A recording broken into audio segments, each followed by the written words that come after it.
ਧਨ ਜਿਉ ਤੇ ਕੋ ਜਗ ਮੈਂ ਮੁਖ ਤੇ ਹਰ ਚਿਤ ਮੈਂ ਜੁਧ ਵਿਚਾਰੈ ਦੇਹ ਅਨਿਤ ਨਾ ਨਿਤ ਰਹੈ ਜਸ ਨਾਵ ਚੜ੍ਹੈ ਭਵ ਸਾਗਰ ਤਾਰੈ ਧੀਰਜ ਧਾਮ ਬਨਾਏ ਇਹ ਤਨ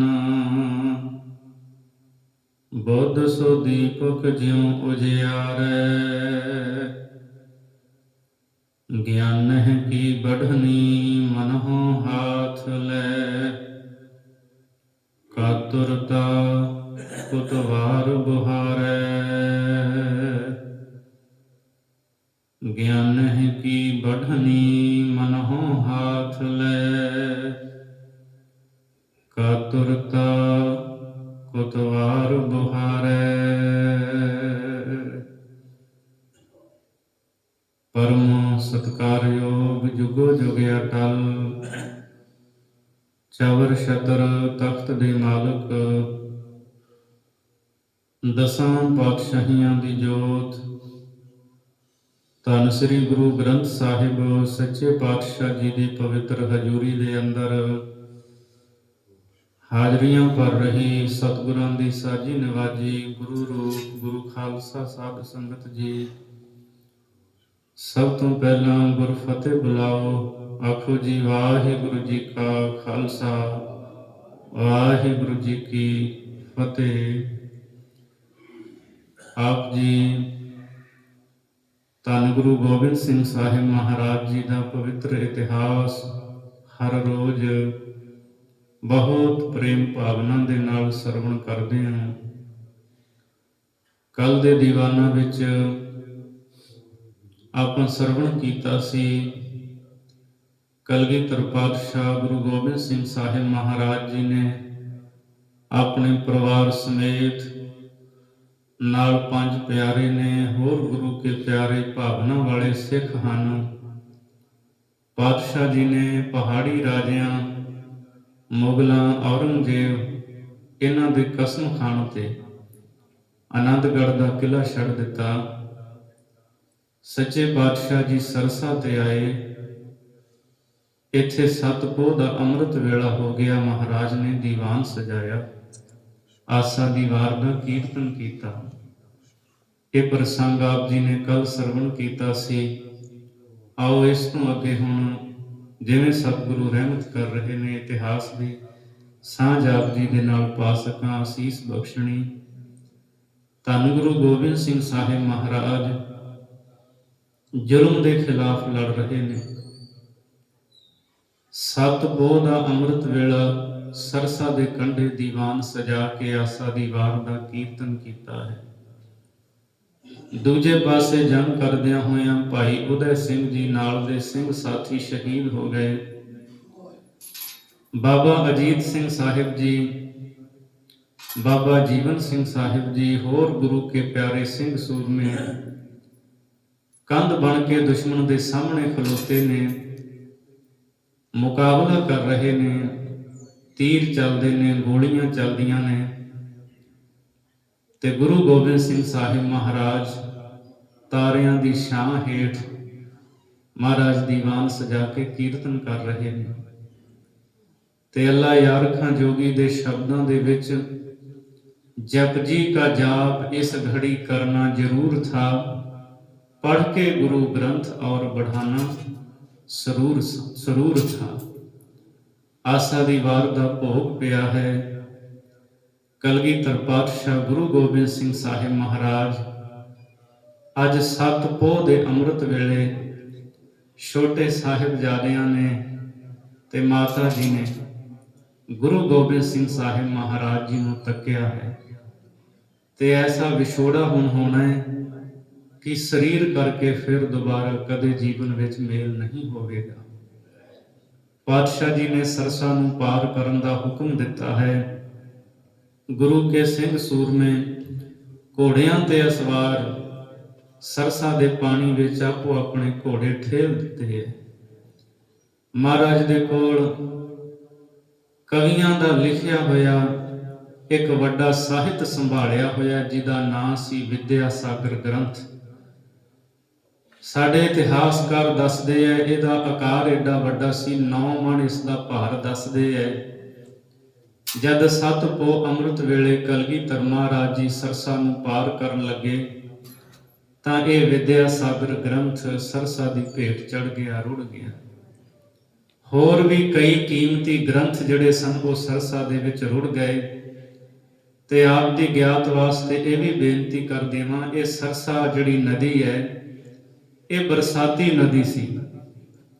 ਜਿਵੇਂ ਸਤਲੁਜ ਬਿਆਸ ਇਹ ਵੱਡੇ ਦਰਿਆ ਨੇ, ਇਸ ਤਰ੍ਹਾਂ ਦਾ ਵੱਡਾ ਦਰਿਆ ਨਹੀਂ ਸੀ।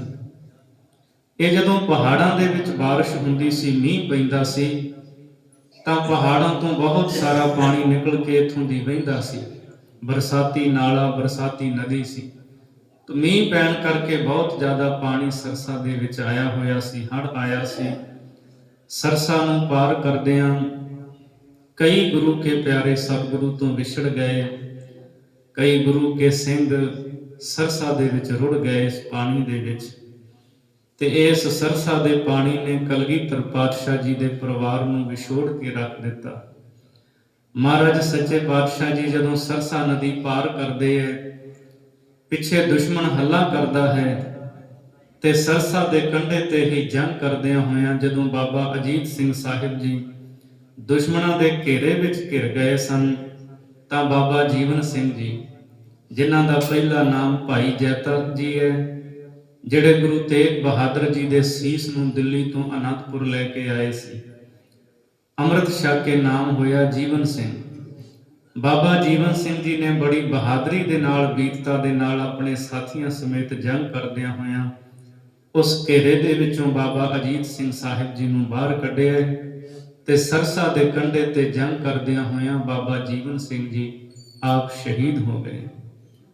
ਧੰਨ ਗੁਰੂ ਗੋਬਿੰਦ ਸਿੰਘ ਸਾਹਿਬ ਕਲਗੀਆਂ ਵਾਲੇ ਸਤਿਗੁਰੂ ਸਰਸਾ ਦੇ ਪਾਣੀ ਦੇ ਵਿੱਚ ਖੜ ਕੇ ਪਿੱਛੇ ਨੂੰ ਤੱਕਦੇ ਨੇ ਮਹਾਰਾਜ, ਤੇ ਸਰਸਾ ਨੂੰ ਪਾਰ ਕਰਦਿਆਂ ਹੋਇਆਂ ਪਿਛਾਂਹ ਨੂੰ ਤੱਕਦਿਆਂ ਹੋਇਆਂ ਗੁਰੂ ਗੋਬਿੰਦ ਸਿੰਘ ਸਾਹਿਬ ਜੀ ਨੇ ਦੁਸ਼ਮਣ ਵੱਲ ਤਿੱਖੇ ਤੀਰ ਚਲਾਏ ਨੇ।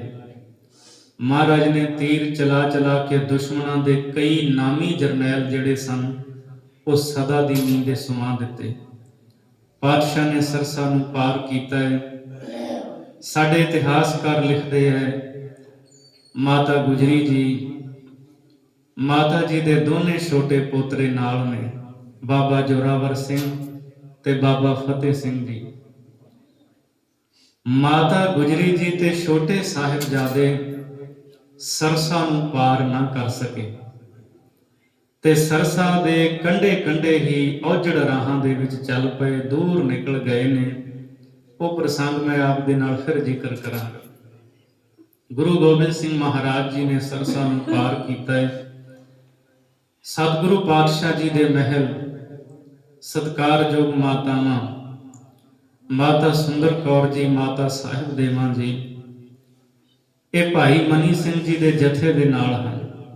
ਨਾਲ ਭਾਈ ਜਵਾਹਰ ਸਿੰਘ ਜੀ, ਭਾਈ ਧੰਨਾ ਸਿੰਘ ਜੀ, ਬੀਬੋ ਤੇ ਭਾਗੋ ਦੋ ਟਹਿਲਣਾ, ਇਹ ਮਾਤਾਵਾਂ ਦੇ ਨਾਲ ਹਨ।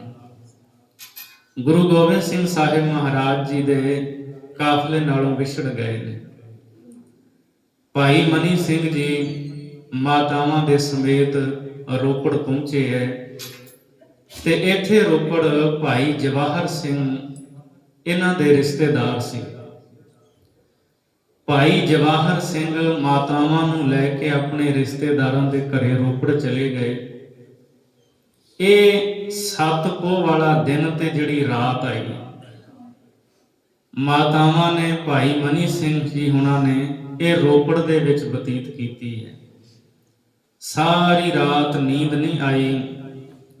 ਮਾਤਾ ਸਾਹਿਬ ਦੇਵਾਂ ਜੀ, ਮਾਤਾ ਸੁੰਦਰੀ ਜੀ, ਅੱਖਾਂ ਦੇ ਸਾਹਮਣੇ ਵਾਰ-ਵਾਰ ਉਹ ਦ੍ਰਿਸ਼ ਆਉਂਦਾ ਹੈ। ਆਨੰਦਪੁਰ ਨੂੰ ਛੱਡਿਆ, ਰੱਬ ਵਰਗੀ ਸੱਸ ਮਾਤਾ ਗੁਜਰੀ ਜੀ ਕਿੱਥੇ ਹੋਣਗੇ, ਛੋਟੇ ਪੁੱਤਰ ਕਿੱਥੇ ਨੇ, ਪਤਾ ਨਹੀਂ ਕਿਸ ਥਾਂ ਤੇ ਹਨ। ਪਿਤਾ ਸੁਆਮੀ ਧੰਨ ਗੁਰੂ ਗੋਬਿੰਦ ਸਿੰਘ ਸਾਹਿਬ ਮਹਾਰਾਜ ਜੀ ਦੀ ਸੇਵਾ ਦੇ ਵਿੱਚ ਕੌਣ ਹਾਜ਼ਰ ਹੋਵੇਗਾ, ਕਿਹੜੇ ਪਾਸੇ ਨੂੰ ਸਤਿਗੁਰੂ ਗਏ ਨੇ, ਕੋਈ ਪਤਾ ਨਹੀਂ। ਭਾਈ ਮਨੀ ਸਿੰਘ ਸਾਹਿਬ ਜੀ ਨੇ ਵੀ ਪਹਿਰਾ ਦਿੰਦਿਆਂ ਹੋਇਆਂ ਸਾਰੀ ਰਾਤ ਬਤੀਤ ਕੀਤੀ ਹੈ। ਉਸ ਤੋਂ ਅਗਲੇ ਦਿਨ ਸਾਰੇ ਭੇਸ ਵਟਾ ਕੇ ਤੇ ਇੱਕ ਬੈਲ ਗੱਡੀ ਦੇ ਉੱਤੇ ਬੈਠ ਕੇ ਰੋਪੜ ਤੋਂ ਦਿੱਲੀ ਵੱਲ ਨੂੰ ਚਲੇ ਗਏ। ਭਾਈ ਧੰਨਾ ਸਿੰਘ ਤੇ ਭਾਈ ਜਵਾਹਰ ਸਿੰਘ ਇਹ ਦਿੱਲੀ ਦੇ ਰਹਿਣ ਵਾਲੇ ਸਨ।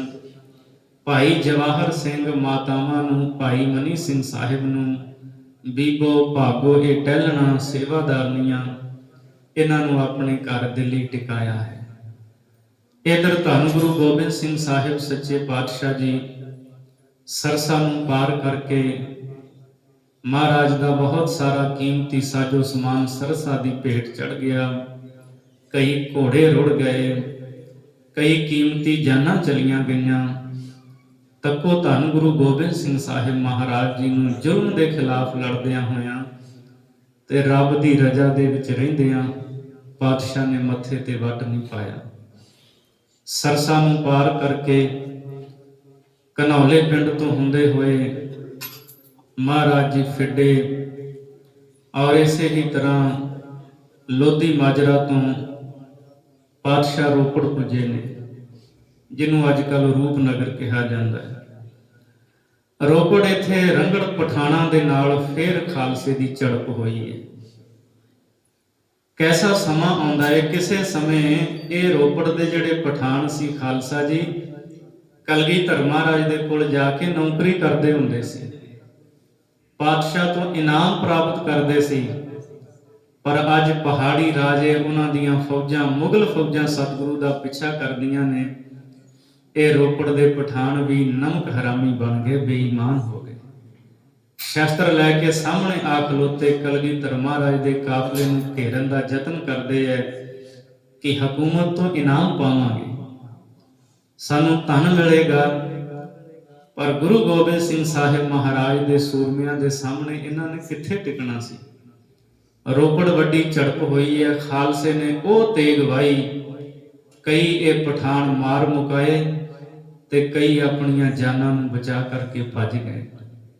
ਰੋਪੜ ਤੋਂ ਅੱਗੇ ਮਹਾਰਾਜ ਸੱਚੇ ਪਾਤਸ਼ਾਹ ਜੀ ਕੋਟਲਾ ਪਿੰਡ ਪੁੱਜੇ ਹੈ। ਕੋਟਲਾ ਨਿਹੰਗ ਖਾਂ ਕਿਹਾ ਜਾਂਦਾ ਹੈ। ਕੋਟਲੇ ਪਿੰਡ ਦੇ ਵਿੱਚ ਪਾਤਸ਼ਾਹ ਦਾ ਇੱਕ ਬੜਾ ਪਿਆਰਾ ਸ਼ਰਧਾਲੂ ਰਹਿੰਦਾ ਹੈ, ਜਿਹਦਾ ਨਾਂ ਹੈ ਨਿਹੰਗ ਖਾਂ। ਮੁਸਲਮਾਨ ਸੀ ਇਹ।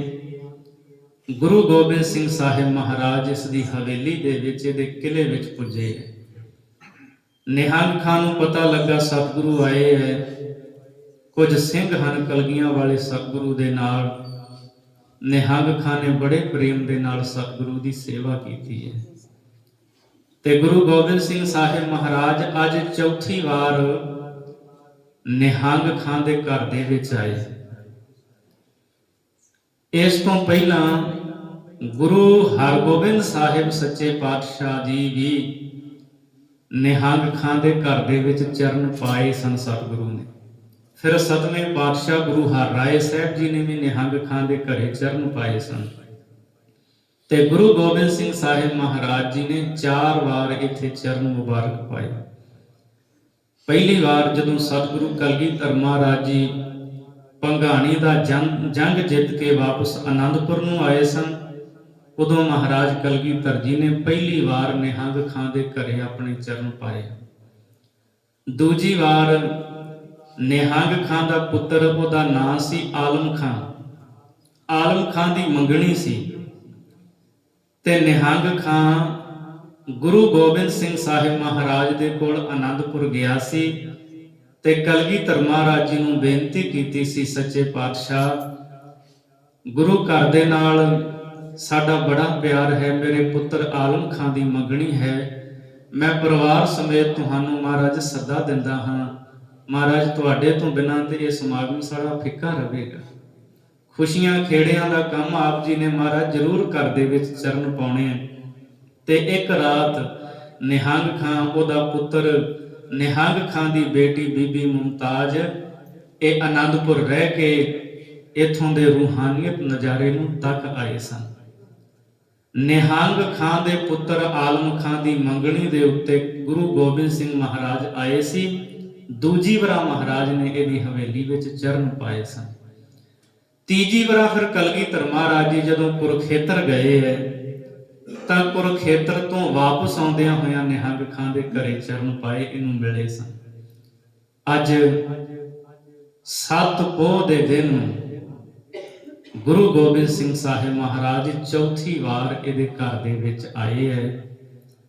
ਨਿਹੰਗ ਖਾਂ ਨੂੰ ਪਤਾ ਲੱਗਾ, ਕਸਮਾਂ ਖਾਧੀਆਂ ਸਨ ਪਹਾੜੀ ਰਾਜਿਆਂ ਨੇ, ਮੁਗਲਾਂ ਨੇ, ਤੇ ਕਸਮਾਂ ਖਾ ਕਰਕੇ ਮੁੱਕਰ ਗਏ। ਸਤਿਗੁਰੂ ਦੇ ਕਾਫਲੇ ਤੇ ਹੱਲਾ ਕਰ ਦਿੱਤਾ ਹੈ। ਪਤਾ ਲੱਗਾ ਮਹਾਰਾਜ ਦਾ ਪਰਿਵਾਰ ਵਿਛੜ ਗਿਆ। ਨਿਹੰਗ ਖਾਂ ਨੇ ਉਹਨਾਂ ਦੁਸ਼ਮਣਾਂ ਨੂੰ ਬਹੁਤ ਲਾਹਨਤਾਂ ਪਾਈਆਂ। ਹੱਥ ਜੋੜ ਕੇ ਕਹਿੰਦਾ, ਸਤਿਗੁਰੂ ਮੈਂ ਆਪ ਦੀ ਸੇਵਾ ਵਿੱਚ ਹਾਜ਼ਰ ਹਾਂ। ਧੰਨ ਗੁਰੂ ਗੋਬਿੰਦ ਸਿੰਘ ਸਾਹਿਬ ਮਹਾਰਾਜ ਜੀ ਨੂੰ ਆਪਣੇ ਘਰ ਦੇ ਵਿੱਚ ਉਤਾਰਾ ਦਿੱਤਾ। ਜੋ ਸੇਵਾ ਹੋ ਸਕੀ ਨਿਹੰਗ ਖਾਂ ਨੇ ਭਾਵਨਾ ਦੇ ਨਾਲ ਸੇਵਾ ਕੀਤੀ ਹੈ। ਜੋ ਕੁਝ ਵੀ ਘਰ ਵਿੱਚ ਤਿਆਰ ਸੀ, ਥੋੜਾ ਬਹੁਤ ਪ੍ਰਸ਼ਾਦਾ ਪਾਣੀ ਸਤਿਗੁਰੂ ਨੂੰ, ਸਿੰਘਾਂ ਨੂੰ ਛਕਾਇਆ ਹੈ। ਕਈ ਜ਼ਖਮੀ ਸਨ, ਉਹਨਾਂ ਦੀ ਮਲਮ ਪੱਟੀ ਦਾ ਪ੍ਰਬੰਧ ਕੀਤਾ। ਤੇ ਇਹਦੀ ਹਵੇਲੀ ਦੇ ਵਿੱਚ, ਘਰ ਦੇ ਵਿੱਚ ਪਿਛਲੇ ਪਾਸੇ ਇੱਕ ਕਮਰਾ ਸੀ, ਉੱਥੇ ਕਲਗੀਧਰ ਮਹਾਰਾਜ ਜੀ ਦਾ ਆਸਣ ਲਾਇਆ, ਉੱਥੇ ਸਤਿਗੁਰੂ ਨੂੰ ਬਿਠਾਇਆ ਹੈ। ਮਹਾਰਾਜਾ ਦੇ ਅਜੇ ਉਸ ਆਸਣ ਤੇ ਬੈਠੇ ਨੇ। ਇਹਨੇ ਚਿਰ ਨੂੰ ਪਿੱਛੋਂ ਬਾਬਾ ਅਜੀਤ ਸਿੰਘ ਸਾਹਿਬ ਜੀ ਆ ਗਏ। ਬਾਬਾ ਅਜੀਤ ਸਿੰਘ ਜੀ ਭਾਈ ਬਚਿੱਤਰ ਸਿੰਘ ਨੂੰ, ਜੋ ਬਹੁਤ ਜ਼ਿਆਦਾ ਜ਼ਖਮੀ ਹੋ ਚੁੱਕੇ ਸਨ, ਉਹਨੂੰ ਲੈ ਕੇ ਆਏ ਇੱਥੇ। ਗੁਰੂ ਗੋਬਿੰਦ ਸਿੰਘ ਮਹਾਰਾਜ ਨੇ ਵੇਖਿਆ ਭਾਈ ਮਨੀ ਸਿੰਘ ਦੇ ਪੁੱਤਰ ਭਾਈ ਬਚਿੱਤਰ ਸਿੰਘ ਬਹੁਤ ਜ਼ਿਆਦਾ ਜ਼ਖਮੀ ਨੇ, ਸਰੀਰ ਵਿੱਚੋਂ ਖੂਨ ਵਹਿ ਰਿਹਾ ਹੈ। ਕਿੰਨਾ ਪਿਆਰ ਸੀ ਕਲਗੀਆਂ ਵਾਲੇ ਸਤਿਗੁਰੂ ਦਾ ਆਪਣੇ ਸਿੰਘਾਂ ਦੇ ਨਾਲ। ਹਜੂਰ ਪਾਤਸ਼ਾਹ ਜੀ ਆਪ ਆਪਣੇ ਪਲੰਘੇ ਤੋਂ ਉੱਠੇ ਨੇ। ਉੱਠ ਕੇ ਬਾਬਾ ਅਜੀਤ ਸਿੰਘ ਨੂੰ ਕਹਿੰਦੇ, ਅਜੀਤ ਸਿੰਘ ਜੀ ਭਾਈ ਬਚਿੱਤਰ ਸਿੰਘ ਨੂੰ ਇਸ ਪਲੰਘੇ ਦੇ ਉੱਤੇ ਲਿਟਾ ਦਿਓ। ਜ਼ਖਮੀ ਭਾਈ ਬਚਿੱਤਰ ਸਿੰਘ ਨੂੰ ਉਸ ਪਲੰਘੇ ਦੇ ਉੱਤੇ ਲੰਮਾ ਪਾਇਆ ਗਿਆ। ਸਤਿਗੁਰੂ ਆਪ ਕੋਲ ਖੜ ਗਏ ਨੇ, ਵੇਖਦੇ ਨੇ ਸਾਡੇ ਪਿਆਰੇ ਸਿੱਖ ਕਿਵੇਂ ਜਾਨਾਂ ਵਾਰ ਰਹੇ ਨੇ। ਭਾਈ ਬਚਿੱਤਰ ਸਿੰਘ ਦੇ ਮਲਮ ਪੱਟੀ ਕੀਤੀ ਗਈ।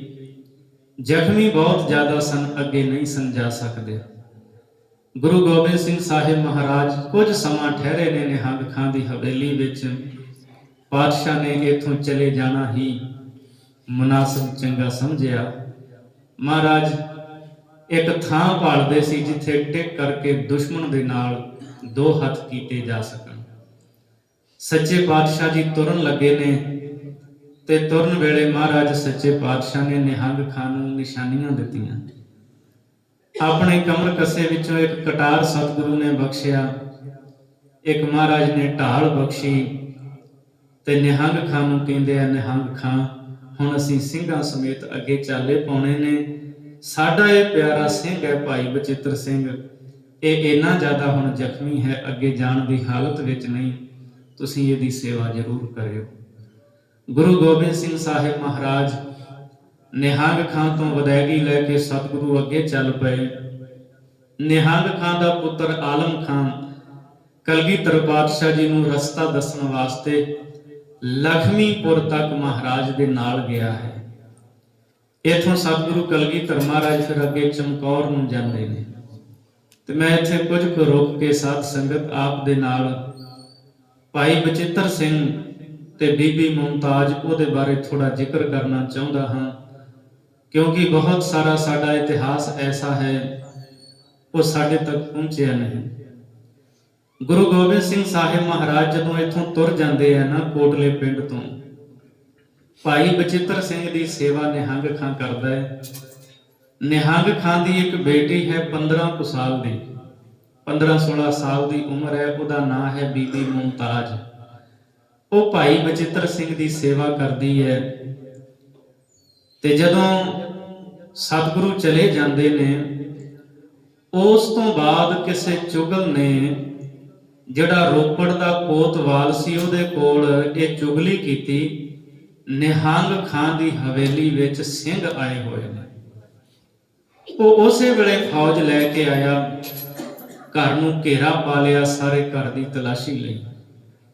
ਜਿਸ ਕਮਰੇ ਦੇ ਵਿੱਚ ਭਾਈ ਬਚਿੱਤਰ ਸਿੰਘ ਸੀ, ਤੇ ਨਿਹੰਗ ਖਾਂ ਦੀ ਬੇਟੀ ਮੁਮਤਾਜ਼ ਭਾਈ ਬਚਿੱਤਰ ਸਿੰਘ ਦੀ ਸੇਵਾ ਕਰ ਰਹੀ ਸੀ। ਸਿਪਾਹੀਆਂ ਨੇ ਕੋਤਵਾਲ ਨੇ ਪੁੱਛਿਆ, ਇਹ ਕਮਰਾ ਖੋਲੋ, ਇਹਦੇ ਵਿੱਚ ਕੌਣ ਹੈ? ਤੇ ਨਿਹੰਗ ਖਾਂ ਨੇ ਸ਼ਬਦ ਕਹੇ ਸਨ, ਇਸ ਕਮਰੇ ਦੇ ਵਿੱਚ ਮੇਰੇ ਧੀ ਜਵਾਈ ਹਨ। ਇਸਲਾਮ ਦੇ ਵਿੱਚ ਪਰਦਾ ਬਹੁਤ ਹੁੰਦਾ ਹੈ। ਕੋਤਵਾਲ ਨੇ ਭਰੋਸਾ ਕਰ ਲਿਆ, ਕਹਿੰਦਾ ਲੋੜ ਨਹੀਂ ਦਰਵਾਜ਼ਾ ਖੋਲਣ ਦੀ, ਵਾਪਸ ਮੁੜ ਗਿਆ। ਜਦੋਂ ਨਿਹੰਗ ਖਾਂ ਨੇ ਆਪਣੇ ਬਾਪ ਤੋਂ ਅੱਬਾ ਤੋਂ ਇਹ ਸ਼ਬਦ ਸੁਣੇ, ਧੀ ਜਵਾਈ, ਤੇ ਬੇਟੀ ਮੁਮਤਾਜ਼ ਨੇ ਉਸੇ ਵੇਲੇ ਭਾਈ ਬਚਿੱਤਰ ਸਿੰਘ ਦੇ ਚਰਨਾਂ ਤੇ ਸਿਰ ਰੱਖ ਕੇ ਨਮਸਕਾਰ ਕੀਤੀ ਤੇ ਭਾਈ ਬਚਿੱਤਰ ਸਿੰਘ ਨੂੰ ਆਪਣਾ ਪਤੀ ਮੰਨ ਲਿਆ। ਅਗਲੇ ਦਿਨ ਭਾਈ ਬਚਿੱਤਰ ਸਿੰਘ ਇੱਥੇ ਹੀ ਨਿਹੰਗ ਖਾਂ ਦੀ ਹਵੇਲੀ ਦੇ ਵਿੱਚ ਚੜ੍ਹਾਈ ਕਰ ਗਏ। ਜ਼ਖਮੀ ਬਹੁਤ ਜ਼ਿਆਦਾ ਸਨ। ਭਾਈ ਬਚਿੱਤਰ ਸਿੰਘ ਜੀ ਸ਼ਹੀਦ ਹੋ ਗਏ। ਨਿਹੰਗ ਖਾਂ ਨੇ ਇੱਥੇ ਨੇੜੇ ਗੁਰੂ ਕੇ ਸਿੱਖ ਸਨ। ਇਤਿਹਾਸ ਨੇ ਉਹਨਾਂ ਦੇ ਨਾਂ ਲਿਖੇ ਨੇ, ਭਾਈ ਗੁਰਸਾ ਸਿੰਘ ਗੂਹਣੀਆਂ ਤੇ ਭਾਈ ਬੱਗਾ ਸਿੰਘ ਤਰਖਾਣ। ਇਹ ਗੁਰੂ ਕੇ ਪਿਆਰੇ ਸਿੱਖ ਸਨ। ਇਹਨਾਂ ਦੋਨਾਂ ਸਿੱਖਾਂ ਨੂੰ ਨਿਹੰਗ ਖਾਂ ਨੇ ਕੋਲ ਸੱਦਿਆ ਤੇ ਹਵੇਲੀ ਦੇ ਵਿੱਚ ਹੀ ਉੱਥੇ ਇੱਕ ਖੂਹ ਸੀ ਤੇ ਉਸ ਖੂਹ ਦੇ ਕੋਲ ਭਾਈ ਬਚਿੱਤਰ ਸਿੰਘ ਦਾ ਸੰਸਕਾਰ ਕੀਤਾ। ਤੇ ਫਿਰ ਅਗਲਾ ਦਿਨ ਸਵੇਰ ਚੜ੍ਹਨ ਤੱਕ 8 ਪੋਹ ਨੂੰ ਭਾਈ ਬਚਿੱਤਰ ਸਿੰਘ ਦੀ ਸ਼ਹੀਦੀ ਹੁੰਦੀ ਹੈ। ਤੇ ਉਹ ਜਿਹੜੀ ਰਾਤ ਹੈ, ਫਿਰ ਜਦੋਂ 9 ਪੋਹ ਦੀ ਸਵੇਰ ਹੁੰਦੀ ਹੈ, ਉਹਦੇ ਤੋਂ ਉਹ ਸਵੇਰ ਹੋਣ ਤੱਕ ਸਾਰੇ ਅੰਗੀਠੇ ਨੂੰ ਸਾਂਭ ਦਿੱਤਾ ਜਾਂਦਾ ਹੈ। ਸਤਿਗੁਰੂ ਗੁਰੂ ਗੋਬਿੰਦ ਸਿੰਘ ਮਹਾਰਾਜ ਚਮਕੌਰ ਵੱਲ ਵਧੇ ਨੇ ਤੇ ਨਿਹੰਗ ਖਾਂ ਦੀ ਬੇਟੀ ਮੁਮਤਾਜ਼ ਸਤਿਗੁਰੂ ਦੇ ਭਾਣੇ ਦੇ ਵਿੱਚ, ਸਤਿਗੁਰੂ ਦੀ ਰਜ਼ਾ ਦੇ ਵਿੱਚ ਰਹਿਣ ਵਾਲੀ ਬੰਦਗੀ ਕਰਦੀ ਹੈ। ਜਦੋਂ ਘਰ ਦੇ ਵਿੱਚ ਨਿਕਾਹ ਦੀ ਗੱਲ ਚੱਲੀ, ਕਿਉਂਕਿ ਇਹ ਬੱਸੀ ਪਠਾਣਾ ਮੰਗੀ ਹੋਈ ਸੀ, ਤਾਂ ਇਸ ਨੇ ਇਨਕਾਰ ਕਰ ਦਿੱਤਾ। ਕਹਿੰਦੀ ਮੈਂ ਤਾਂ ਭਾਈ ਬਚਿੱਤਰ ਸਿੰਘ ਨੂੰ ਜਦੋਂ ਤੋਂ ਤੁਸੀਂ ਕਿਹਾ ਉਦੋਂ ਤੋਂ ਆਪਣਾ ਪਤੀ ਮੰਨ ਲਿਆ, ਮੈਂ ਹੁਣ ਨਿਕਾਹ ਨਹੀਂ ਕਰਵਾਵਾਂਗੀ। ਪਰਿਵਾਰ ਨੇ ਮਜਬੂਰ ਨਹੀਂ ਕੀਤਾ। ਬੀਬੀ ਮੁਮਤਾਜ਼ ਸਾਰੀ ਜ਼ਿੰਦਗੀ ਰੱਬ ਦੀ ਬੰਦਗੀ ਕਰਦੀ ਰਹੀ। ਜਿੱਥੇ ਗੁਰੂ ਗੋਬਿੰਦ ਸਿੰਘ ਸਾਹਿਬ ਮਹਾਰਾਜ ਬਿਰਾਜੇ ਸਨ, ਕਮਰੇ ਦੇ ਵਿੱਚ ਆਸਣ ਤੇ ਬੈਠੇ ਸਨ, ਅੰਮ੍ਰਿਤ ਵੇਲੇ ਉੱਠ ਕੇ ਇਸ਼ਨਾਨ ਕਰਕੇ ਉਸ ਕਮਰੇ ਦੇ ਸਾਹਮਣੇ ਬਹਿ ਕੇ ਬੀਬੀ ਮੁਮਤਾਜ਼ ਰੱਬ ਦੀ ਬੰਦਗੀ ਕਰਦੀ ਹੈ। ਤੇ ਸ਼ਾਮ ਵੇਲੇ ਜਿੱਥੇ ਖੂਹ ਦੇ ਨੇੜੇ ਭਾਈ ਬਚਿੱਤਰ ਸਿੰਘ ਦਾ ਸੰਸਕਾਰ ਕੀਤਾ ਸੀ, ਭਾਈ ਬਚਿੱਤਰ ਸਿੰਘ ਦੇ ਅੰਗੀਠੇ ਵਾਲੀ ਥਾਂ ਤੇ ਸ਼ਾਮ ਨੂੰ ਉੱਥੇ ਬੈਠ ਕੇ ਬੰਦਗੀ ਕਰਦੀ ਰਹੀ। ਬੀਬੀ ਮੁਮਤਾਜ਼ ਨੇ ਲੰਮਾ ਸਮਾਂ ਬੰਦਗੀ ਕੀਤੀ। ਆਪਣੀ ਜ਼ਿੰਦਗੀ ਦੇ 100 ਸਾਲ ਇਸ ਕਿਲੇ ਵਿੱਚ, ਪਿਤਾ ਦੀ ਹਵੇਲੀ ਵਿੱਚ ਬੀਬੀ ਮੁਮਤਾਜ਼ ਨੇ ਬਤੀਤ ਕੀਤੇ ਹੈ। ਸਨ 1710 ਦੇ ਵਿੱਚ ਗੁਰੂ ਹਰਿਰਾਏ ਸਾਹਿਬ ਸੱਚੇ ਪਾਤਸ਼ਾਹ ਜੀ ਦੀ ਸਪੁੱਤਰੀ ਬੀਬੀ ਰੂਪ ਕੌਰ ਕੀਰਤਪੁਰ ਸਾਹਿਬ ਤੋਂ ਸੰਗਤਾਂ ਦੇ ਸਮੇਤ ਬੀਬੀ ਮੁਮਤਾਜ਼ ਦੇ ਕੋਲ ਆਏ ਸਨ। ਬੀਬੀ ਮੁਮਤਾਜ਼ ਨੂੰ ਬਹੁਤ ਪਿਆਰ ਦੇ ਨਾਲ ਮਿਲੇ। ਮਹਾਰਾਜ ਦੀ ਸਪੁੱਤਰੀ ਦਾ ਬੀਬੀ ਮੁਮਤਾਜ਼ ਨੇ ਬਹੁਤ ਸਤਿਕਾਰ ਕੀਤਾ। ਇੱਕ ਰਾਤ ਸੰਗਤਾਂ ਦੇ ਸਮੇਤ ਬੀਬੀ ਮੁਮਤਾਜ਼ ਦੇ ਕੋਲ ਬੀਬੀ ਰੂਪ ਕੌਰ ਜੀ ਰਹੇ। ਸਾਰੀ ਰਾਤ ਗੁਰੂ ਘਰ ਦੀਆਂ ਗੱਲਾਂ ਕਰਦਿਆਂ ਬਤੀਤ ਕੀਤੀ ਤੇ ਮਹਾਰਾਜ ਦੀ ਸਪੁੱਤਰੀ ਬੀਬੀ ਰੂਪ ਕੌਰ ਨੇ ਬੀਬੀ ਮੁਮਤਾਜ਼ ਨੂੰ ਇੱਕ ਚੰਦਨ ਦੀ ਚੌਂਕੀ ਭੇਟ ਕੀਤੀ ਸੀ। 1947 ਦੇ ਵਿੱਚ ਇਹ ਕਿਧਰੇ ਗੁੰਮ ਹੋ ਗਈ, ਬਾਅਦ ਵਿੱਚ ਇਹਦਾ ਪਤਾ ਨਹੀਂ ਲੱਗਾ। ਬੀਬੀ ਮੁਮਤਾਜ਼ ਸੰਤ ਰੂਪ ਹੋ ਗਈ ਬੰਦਗੀ ਕਰਦੀ ਕਰਦੀ। ਬਹੁਤ ਘੱਟ ਬੋਲਦੀ ਸੀ, ਕਦੇ ਕਦਾਏ ਬੋਲਣਾ ਤੇ ਰਸਨਾ ਤੋਂ ਸ਼ਬਦ ਕਿਹਾ ਕਰਦੀ ਸੀ। ਭਾਣੇ ਕਾ ਖਾਵੰਦ ਗੁਰੂ ਗੋਬਿੰਦ ਸਿੰਘ, ਹਰਤਾ ਕਰਤਾ ਆਪ ਗੁਰੂ ਗੋਬਿੰਦ ਸਿੰਘ, ਹਰ ਥਾਏ ਸਹਾਈ ਆਪ ਗੁਰੂ ਗੋਬਿੰਦ ਸਿੰਘ, ਵਾਹ ਵਾਹ ਪਾਤਸ਼ਾਹੀ ਗੁਰੂ ਗੋਬਿੰਦ ਸਿੰਘ। ਇਸ ਤਰ੍ਹਾਂ ਸ਼ਬਦ ਕਿਹਾ ਕਰਦੀ ਸੀ। ਬੀਬੀ ਮੁਮਤਾਜ਼ ਨੇ ਲੰਮਾ ਸਮਾਂ ਬੰਦਗੀ ਕੀਤੀ ਤੇ ਉਸ ਤੋਂ ਬਾਅਦ ਨੌਰੰਗਪੁਰ ਇੱਕ ਕਿਲਾ ਸੀ ਜਿਹੜਾ ਇਹਨਾਂ ਦੇ ਪਿਤਾ ਨੇ ਹੀ ਬਣਵਾਇਆ ਸੀ। ਬੀਬੀ ਮੁਮਤਾਜ਼ ਬਿਰਧ ਅਵਸਥਾ ਵਿੱਚ ਉੱਥੇ ਚਲੇ ਗਏ। ਇਥੋਂ ਨੇੜੇ ਹੀ ਪਿੰਡ ਨੌਰੰਗਪੁਰ ਸੀ ਤੇ ਨਿਹੰਗ ਖਾਂ ਨੇ ਆਪਣੇ ਪਿਤਾ ਨੌਰੰਗ ਖਾਂ ਦੀ ਯਾਦ ਵਿੱਚ ਕਿਲਾ ਬਣਵਾਇਆ ਸੀ ਤੇ ਇਹ ਪਿੰਡ ਵਸਾਇਆ ਸੀ ਨੌਰੰਗਪੁਰ। ਬੀਬੀ ਮੁਮਤਾਜ ਇਸ ਕਿਲੇ ਦੇ ਵਿੱਚ ਆਏ, ਬੰਦਗੀ ਕਰਦੇ ਰਹਿੰਦੇ, 2 ਸਿਪਾਹੀ ਸੇਵਾਦਾਰ ਨਾਲ ਇੱਥੇ ਰਹਿੰਦੇ। ਤੇ ਜਦੋਂ ਵੀ ਆ ਪੋਹ ਦਾ ਮਹੀਨਾ ਆਉਂਦਾ, ਹਰ ਸਾਲ ਬੀਬੀ ਮੁਮਤਾਜ ਰੱਥ ਤੇ ਬਹਿ ਕੇ ਸਵਾਰ ਹੋ ਕੇ ਕੋਟਲਾ ਪਿੰਡ ਆਉਂਦੀ ਤੇ ਹਵੇਲੀ ਵਿੱਚ, ਕਿਲੇ ਵਿੱਚ ਗੁਰੂ ਗੋਬਿੰਦ ਸਿੰਘ ਮਹਾਰਾਜ ਦੇ ਥਾਂ ਤੇ ਭਾਈ ਬਚਿੱਤਰ ਸਿੰਘ ਦੇ ਅੰਗੀਠੇ ਵਾਲੇ ਥਾਂ ਤੇ ਬਹਿ ਕੇ ਬੰਦਗੀ ਕਰਦੀ, ਕੜਾਹ ਪ੍ਰਸ਼ਾਦੀ ਦੇਗ ਤਿਆਰ ਕਰਕੇ ਅਰਦਾਸ ਕਰਦੀ, ਲੰਗਰ ਲਾਉਂਦੀ। ਕੁਝ ਦਿਨ ਇੱਥੇ ਰਹਿ ਕੇ ਬੰਦਗੀ ਸੇਵਾ ਕਰਕੇ ਤੇ ਫਿਰ ਵਾਪਸ ਨੌਰੰਗਪੁਰ ਕਿਲੇ ਵਿੱਚ ਚਲੀ ਜਾਂਦੀ ਸੀ।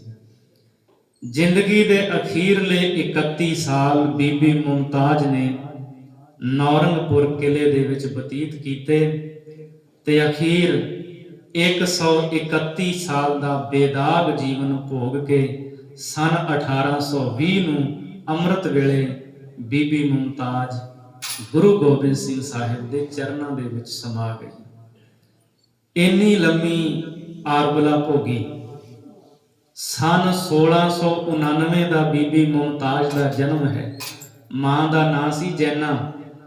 ਮਾਂ ਜੈਨਾ ਦੀ ਕੁੱਖੋਂ 1699 ਨੂੰ ਬੀਬੀ ਮੁਮਤਾਜ ਨੇ ਜਨਮ ਲਿਆ। 1820 ਨੂੰ ਅਕਾਲ ਚਲਾਣਾ ਕੀਤਾ। 131 ਸਾਲ ਬੜਾ ਲੰਮਾ ਸਮਾਂ ਬਣਦਾ ਹੈ। ਤੇ ਐਸੀ ਮਹਾਨ ਸ਼ਖਸੀਅਤ ਹੈ ਬੀਬੀ ਮੁਮਤਾਜ, ਜਿਸ ਨੇ ਗੁਰੂ ਗੋਬਿੰਦ ਸਿੰਘ ਸਾਹਿਬ ਜੀ ਦੇ ਵੀ ਦਰਸ਼ਨ ਕੀਤੇ ਤੇ ਸਿੱਖ ਰਾਜ ਦੇ ਪੂਰੇ ਜੋਬਨ ਤੇ ਪਹੁੰਚੇ ਹੋਏ ਸੂਰਜ ਨੂੰ ਵੀ ਤੱਕਿਆ, ਸ਼ੇਰੇ ਪੰਜਾਬ ਮਹਾਰਾਜਾ ਰਣਜੀਤ ਸਿੰਘ ਦੇ ਰਾਜ ਨੂੰ ਵੀ ਤੱਕਿਆ। ਏਡੀ ਵੱਡੀ ਮਹਾਨ ਸ਼ਖਸੀਅਤ ਹੈ। ਤਾਂ ਬੜੀ ਘਾਲਣਾ ਰਹੀ ਹੈ ਬੀਬੀ ਮੁਮਤਾਜ ਦੀ।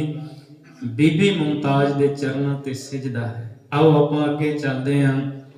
ਕਲਗੀਧਰ ਪਾਤਸ਼ਾਹ ਗੁਰੂ ਗੋਬਿੰਦ ਸਿੰਘ ਸਾਹਿਬ ਮਹਾਰਾਜ ਰੋਪੜ ਤੋਂ ਮਹਾਰਾਜ ਦੇ ਨਾਲ ਦੋਵੇਂ ਸਾਹਿਬਜ਼ਾਦੇ ਨੇ, 5 ਪਿਆਰੇ ਨਾਲ ਹਨ, ਗਿਣਤੀ ਦੇ ਸਿੰਘ ਸਤਿਗੁਰੂ ਦੇ ਨਾਲ ਹਨ। ਲਖਮੀਪੁਰ ਤੋਂ ਮਹਾਰਾਜ ਅੱਗੇ ਬਾਹਮਣ ਮਾਜਰੇ, ਫਿਰ ਬੂਰ ਮਾਜਰੇ ਆ ਕੇ ਮਹਾਰਾਜ ਟਿਕੇ ਨੇ। ਇੱਥੋਂ ਇੱਕ ਖੂਹ ਤੋਂ ਜਲ ਛਕਿਆ, 5 ਇਸ਼ਨਾਨਾ ਕੀਤਾ ਤੇ ਇੱਥੋਂ ਤਾਲਾਪੁਰ ਦੇ ਉੱਚੇ ਟਿੱਬਿਆਂ ਤੋਂ ਲੰਘਦੇ ਹੋਏ ਗੁਰੂ ਗੋਬਿੰਦ ਸਿੰਘ ਸਾਹਿਬ ਮਹਾਰਾਜ ਚਮਕੌਰ ਪਹੁੰਚੇ। ਸਤਿਗੁਰੂ ਨੇ ਮੁਬਾਰਕ ਚਰਨ ਪਾ ਦਿੱਤੇ ਹੈ ਚਮਕੌਰ ਸਾਹਿਬ। ਚਮਕੌਰ ਤੋਂ ਬਾਹਰ ਇੱਕ ਬਾਗ ਸੀ। ਉਸ ਬਾਗ ਦੇ ਵਿੱਚ ਜਾ ਕਰਕੇ ਮਹਾਰਾਜ ਜੀ ਬਿਰਾਜੇ ਨੇ। ਸ਼ਾਮ ਪੈ ਚੁੱਕੀ ਹੈ। ਗੁਰੂ ਗੋਬਿੰਦ ਸਿੰਘ ਸਾਹਿਬ ਮਹਾਰਾਜ ਸੀਸ ਦੇ ਉੱਤੇ ਸੋਹਣੀ ਦਸਤਾਰ, ਤੋੜਾ ਕਲਗੀ ਹੈ, ਚਿਹਰੇ ਤੇ ਮੁਸਕਰਾਹਟ ਹੈ, ਅੱਖਾਂ ਦੇ ਵਿੱਚ ਵੱਖਰੀ ਕਸ਼ਿਸ਼ ਹੈ। ਅਕਾਲ ਦੀ ਰਜਾ ਦੇ ਵਿੱਚ ਸਤਿਗੁਰੂ ਰਾਜੀ ਨੇ। ਬਾਗ ਵਿੱਚ ਮਹਾਰਾਜ ਲੇਟੇ ਹੋਏ ਨੇ। ਸਾਰੇ ਸਿੰਘ ਸਤਿਗੁਰੂ ਦੇ ਨਾਲ ਹਨ। ਇਸ ਤਰ੍ਹਾਂ ਬੇਪਰਵਾਹੀ ਦੇ ਵਿੱਚ ਸਤਿਗੁਰੂ ਲੰਮੇ ਪਏ ਜਿਵੇਂ ਕੁਝ ਹੋਇਆ ਹੀ ਨਾ ਹੋਵੇ। ਮਾਤਾ ਜੀ ਕਿੱਥੇ ਨੇ? ਛੋਟੇ ਸਾਹਿਬਜ਼ਾਦੇ ਕਿੱਥੇ ਨੇ? ਮਹਿਲ ਕਿੱਥੇ ਨੇ? ਅੰਤਰਜਾਮੀ ਸਤਿਗੁਰੂ ਤਾਂ ਜਾਣਦੇ ਨੇ, ਪਰ ਰੱਬੀ ਬਾਣੇ ਦੇ ਵਿੱਚ ਹਨ। ਇੱਥੇ ਚਮਕੌਰ ਦੇ ਵਿੱਚ ਪਹਿਲਾਂ ਵੀ ਮਹਾਰਾਜ ਨੇ ਆਪਣੇ ਚਰਨ ਪਾਏ ਸੀ, ਜਦੋਂ ਕੁਰੂਖੇਤਰ ਤੋਂ ਸਤਿਗੁਰੂ ਆਏ ਸਨ। ਅੱਜ ਜਦੋਂ 7 ਪੋਹ ਦੀ ਸ਼ਾਮ ਨੂੰ ਸਤਿਗੁਰੂ ਨੇ ਇੱਥੇ ਚਮਕੌਰ ਦੇ ਵਿੱਚ ਬਾਗ ਵਿੱਚ ਉਤਾਰਾ ਕੀਤਾ, ਤਾਂ ਬੁੱਧੀ ਚੰਦ ਮਹਾਰਾਜ ਦਾ ਇੱਕ ਪਿਆਰਾ ਸਿੱਖ ਸੀ, ਭਾਵਨਾ ਵਾਲਾ। ਇਹਦੀ ਇੱਕ ਕੱਚੀ ਹਵੇਲੀ ਸੀ ਇੱਥੇ ਚਮਕੌਰ। ਇਹਨੂੰ ਜਦੋਂ ਪਤਾ ਲੱਗਾ ਇਹ ਬਾਗ ਦੇ ਵਿੱਚ ਗੁਰੂ ਗੋਬਿੰਦ ਸਿੰਘ ਮਹਾਰਾਜ ਨੂੰ ਆ ਕੇ ਮਿਲਿਆ, ਬਹੁਤ ਭਾਵਨਾ ਦੇ ਨਾਲ ਹੱਥ ਜੋੜ ਕੇ ਸਤਿਗੁਰੂ ਨੂੰ ਮੱਥਾ ਟੇਕ ਕੇ ਬੇਨਤੀ ਕੀਤੀ, ਕਿਉਂਕਿ ਪਤਾ ਲੱਗ ਗਿਆ ਸੀ ਫੌਜਾਂ ਸਤਿਗੁਰੂ ਦਾ ਪਿੱਛਾ ਕਰਦੀਆਂ ਪਈਆਂ ਨੇ। ਬੇਨਤੀ ਕੀਤੀ, ਮਹਾਰਾਜ ਮੇਰੀ ਕੱਚੀ ਹਵੇਲੀ ਹੈ, ਜਿਹਨੂੰ ਅਸੀਂ ਗੜੀ ਕਹਿੰਦੇ ਆ, ਗੜੀ ਨੁਮਾ ਸੀ। ਕੁਝ ਕਮਰੇ ਦੇ ਵਿੱਚ ਉੱਤੇ ਚੁਬਾਰਾ ਹੈ। ਮਹਾਰਾਜ ਸੁਰੱਖਿਆ ਪੱਖੋਂ ਵੀ ਇਹ ਵਧੀਆ ਹੈ, ਆਪ ਜੀ ਹਵੇਲੀ ਦੇ ਵਿੱਚ ਚਰਨ ਪਾਓ। ਗੁਰੂ ਗੋਬਿੰਦ ਸਿੰਘ ਸਾਹਿਬ ਮਹਾਰਾਜ ਜੀ ਨੇ 7 ਪੋਹ ਦੀ ਸ਼ਾਮ ਨੂੰ ਬੁੱਧੀ ਚੰਦ ਰਾਵਰ ਦੀ ਹਵੇਲੀ ਦੇ ਵਿੱਚ ਸਤਿਗੁਰੂ ਨੇ ਸਿੰਘਾਂ ਸਮੇਤ ਆਪਣਾ ਉਤਾਰਾ ਕੀਤਾ ਹੈ। ਜਿੰਨੀ ਕੁ ਸੇਵਾ ਹੋ ਸਕੀ ਬੁੱਧੀ ਚੰਦ ਤੋਂ ਸੇਵਾ ਕੀਤੀ। थोड़ा बहुत कुछ छकाया है। महाराज दे नाल जिहड़े सिंह ने बस्तर कुछ भिजे हुए ने, मींह पैंदा सी, अत दी सर्दी है, किरपाना वाह वाह के ਸਿੰਘਾਂ ਦੇ ਹੱਥ ਸੁੱਜ ਚੁੱਕੇ ਨੇ, ਪੈਰ ਵੀ ਸੁੱਜ ਚੁੱਕੇ ਹਨ। ਚਲਦੀ ਹੋਈ ਸੀਤ ਲਹਿਰ ਨੇ ਸਰੀਰ ਨੀਲਾ ਕਰ ਦਿੱਤਾ ਹੈ। ਮਹਾਰਾਜ ਜੀ ਸ਼ਾਮ ਨੂੰ ਇਸ ਹਵੇਲੀ ਦੇ ਵਿੱਚ ਉਤਰੇ ਨੇ। ਗੁਰੂ ਗੋਬਿੰਦ ਸਿੰਘ ਸਾਹਿਬ ਮਹਾਰਾਜ ਜਦੋਂ ਇੱਥੇ ਪਹੁੰਚੇ ਹੈ ਨਾ, ਅੱਲਾ ਯਾਰ ਖਾਂ ਜੋਗੀ ਜੀ ਲਿਖਦੇ ਹੈ, ਸਰਸਾ ਦੇ ਵਿੱਚ ਵਿਛੜ ਗਏ ਸਨ, ਉਹ ਅੱਖਾਂ ਦੇ ਸਾਹਮਣੇ ਚੇਤੇ ਆਉਂਦੇ ਨੇ। ਤੇ ਸਿੰਘਾਂ ਦੇ ਅੰਦਰ जोश इन्ना सी, जब दूर से दरिया के किनारे नजर आए, डूबे हुए सरसा में प्यारे नजर आए, ये देख के बिगड़े हुए सारे नजर आए, बिखरे हुए सतगुरु के दुलारे नजर आए, कहते थे हमें इजाजत नहीं है रन की, मट्टी तक उड़ा सकते हैं दुश्मन के चमन की। पिछे रोक के जंग करना सतगुरु की इजाजत नहीं सी। जे किते गुरु गोबिंद सिंह महाराज उत्थे रोक के सानू जंग करन दा हुक्म दिंदे, दुश्मन तां की दुश्मन दे बाग दी मिट्टी भी असीं उड़ा दिंदे। इन्ना जोश सी ਸਿੰਘਾਂ ਦੇ ਵਿੱਚ। ਜਦੋਂ महाराज इस कच्ची हवेली विच आए है, साडे इतिहासकारां ने शब्द लिखे ने, ਸਿੰਘਾਂ ने जयकारे लाए ने। जब किला में जा उतरी थी सतगुर की सवारी, वाहिगुरु की फतेह तब दलेरों ने पुकारी, वो हुमा शेरों का वो जलजला भारी, थर्रा गया चमकौर हुआ जलजला भारी। सकते में खुदाई थी तो हैरत में जहां नारा से हुआ चरख भी शाकनी ये गुमा था। कहते इन्नी उच्ची आवाज विच ਸਿੰਘਾਂ सूरमियां ने जयकारे लाए, सारी दुनिया सुन हो गई। इउं लगदा सी ये धरती, ये आकाश, ये सूरज, चंद तारे सारे घूमण तो रुक गए होण, ये आपो अपने थावां ते स्थिर हो गए होण। इन्ना जोश सी। महाराज जद इत्थे पुजे है, सतगुरु ने अपने खंजर दे विचों, महाराज ने अपने कमर कसे विचों खंजर कढिया ते हवेली दी एक कंध दे नाल लगी हुई थोड़ी जी मिट्टी नूं सतगुरु ने ओहदे नालों तोड़िया, हथ विच लैके उस मिट्टी नूं हथां दे विच घोरदे होए सतगुरु ने उतां नूं उडाया है। बड़ी गौ दे नाल महाराज इस हवेली नूं तकदे ने, सज्जे खब्बे अगे पिछे इहदीआं कंधां नूं वेखदे ने, आकाश वल वेखदे ने ते वेख के सतगुरु मुस्कुराए ने। ते प्यारे दया सिंह जो सतगुरु दे ऐसे हाव भाव नूं जानन लई हमेशा तत्पर रहिंदे सन, हथ जोड़ के कहंदे महाराज आप बड़ी गौ दे नाल इस हवेली नूं तकदे हो, कि ये कोई खास जगह है? सतगुरु कहंदे हाँ प्यारे दया सिंह जी, ये एक खास जगह है जिथे कला कला सिंह 1.25 लाख दे नाल जूझेगा।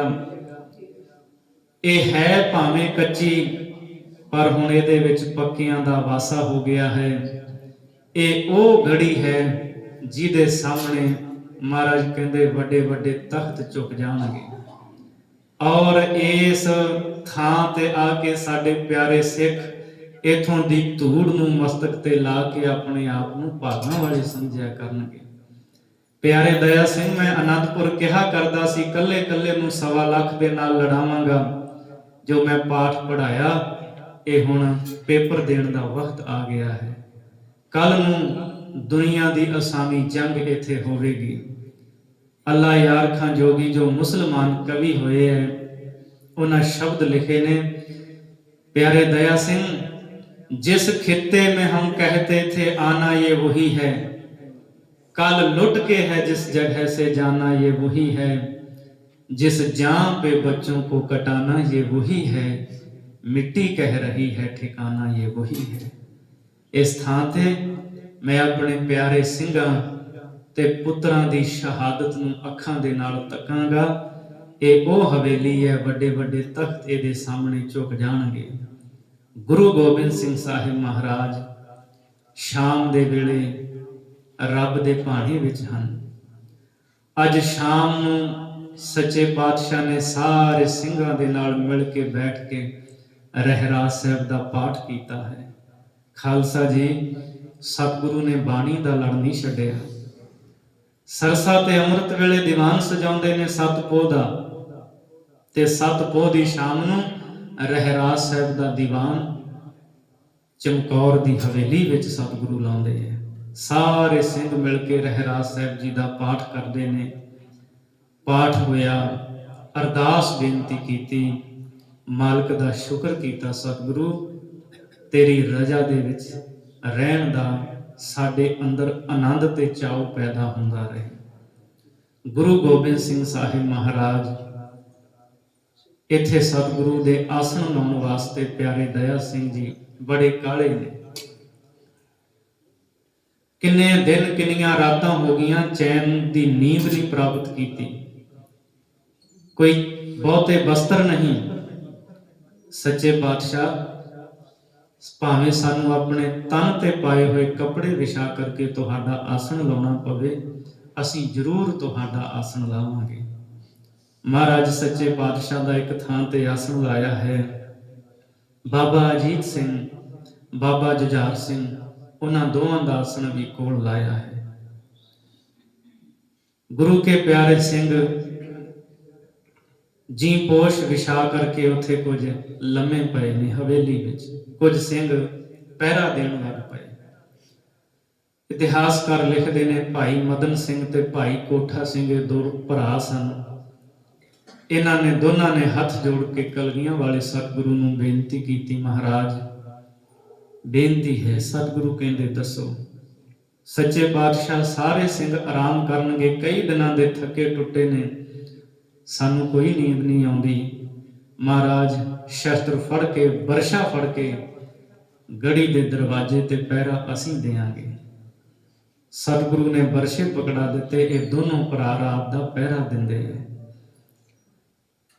ਅੱਲਾ ਯਾਰਖਾਂ ਜੋਗੀ ਜੀ ਸ਼ਬਦ ਲਿਖਦੇ ਨੇ, ਕੁਛ ਲੇਟ ਗਏ ਖਾਕ पे जी पोश बिछाकर, पहरा लगे देने कई तलवार उठाकर, गोविंद भी शबबाश हुए खेमे में जाकर, देखा तो वहां बैठे है गर्दन को झुकाकर, है वाहिगुरु वाहिगुरु मुंह से निकलता, है तू ही तू मुंह से निकलता।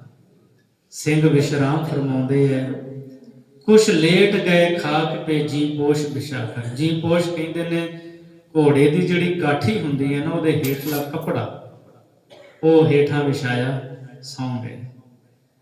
ਘੋੜਿਆਂ ਦੀਆਂ ਕਾਠੀਆਂ ਦੇ ਸਰਾਣੇ ਬਣਾ ਲਏ। ਰੱਬ ਦੇ ਪਿਆਰ ਵਿੱਚ ਰੰਗੇ ਹੋਏ, ਜ਼ੁਲਮ ਦੇ ਖਿਲਾਫ ਜੂਝਣ ਵਾਲੇ ਇਹ ਸਤਿਗੁਰੂ ਮਹਾਰਾਜ ਜੀ ਦੇ ਪਿਆਰੇ ਸਿੱਖ ਹਨ। ਗੁਰੂ ਗੋਬਿੰਦ ਸਿੰਘ ਸਾਹਿਬ ਜੀ ਵੀ ਚੌਂਕੜਾ ਲਾ ਕੇ ਬੈਠੇ ਨੇ। ਅੱਲਾ ਯਾਰਖਾਂ ਜੋਗੀ ਜੀ ਕਹਿੰਦੇ ਸੀਸ ਮਹਾਰਾਜ ਦਾ ਰੱਬ ਦੇ ਅੱਗੇ ਝੁਕਿਆ ਹੋਇਆ ਹੈ, ਦੁਸ਼ਮਣ ਦੇ ਅੱਗੇ ਨਹੀਂ, ਜ਼ੁਲਮ ਕਰਨ ਵਾਲਿਆਂ ਦੇ ਅੱਗੇ ਨਹੀਂ, परमात्मा ਦੇ ਅੱਗੇ ਹੈ। ਵਾਹਿਗੁਰੂ ਵਾਹਿਗੁਰੂ मुंह से निकलता, है तू ही तू मुंह से निकलता। ਅੱਗੇ ਸ਼ਬਦ ਲਿਖਦੇ ਨੇ, जब डेढ़ घड़ी रात गई जिक्र खुदा में, ਜਦੋਂ ਡੇਢ ਘੜੀ ਰਾਤ ਪਰਮਾਤਮਾ ਦੀ ਬੰਦਗੀ ਵਿੱਚ ਸਤਿਗੁਰੂ ਦੀ ਲੰਘੀ ਹੈ। जब डेढ़ घड़ी रात गई जिक्र खुदा में, खेमे से निकल सरकार आए हवा में, कदमों से टहलते थे मगर दिल था दुआ में, बोले ऐ खुदावंद हूँ खुश तेरी रजा में, करतार से कहते थे गोया रूबरू होकर, कल जाऊंगा चमकौर से मैं सुरखरू होकर। महाराज बाहर निकले ने, तकदे ने सतगुरु, तारे टिमटिमाउंदे ने। भाई मदन सिंह कोठा सिंह पहरा दे रहे ने। बिल्कुल रात टिकी हुई है। उस गड़ी हवेली दे अंदर कदमां दे नाल टहलदे होए सतगुरु कलगीधर जी रब दा शुकराना कर रहे ते मालक नूं कहिंदे सी, मालक मैं सब कुछ वार के कल नूं सुरखरू हो जावांगा। गुरु गोबिंद सिंह साहिब महाराज सतगुरु ने जो रहमतां कीतियां, जुल्म के खिलाफ महाराज लड़े, समुची मानवता सतगुरु का देना नहीं दे सकती। खालसा जी